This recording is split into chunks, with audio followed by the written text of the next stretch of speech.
kaip tu pasirenki partnerį, jau yra užkoduota tavo gimimo datoje.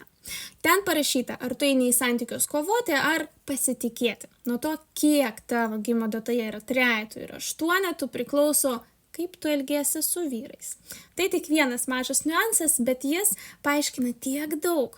Pavyzdžiui, jei tavo gimimo datoj daug 8, tu viską nori kontroliuoti, tu nepasitiki, tu tikrini, išbandai, provokuoji, žiūri, ar jis tikrai stipresnis už tave. Ir kai pamatai silpnumą, tu prarandi pagarbą ir pradedi kovoti su juo.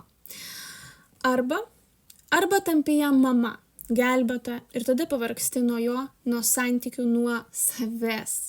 Jei tavo gimimo datoje yra daug 3, tai visai kitokia situacija. Tau lengva mylėti, tu švyti, tu pasitiki ir partneris šalia tavęs jaučiasi tikras vyras. Todėl prieš ieškodama meilės, pirmiausia pažiūrėk į savo gimimo datą. Ir būtinai perskaityk aprašymą po šio video. Ten viską paaiškinau šiek tiek plačiau.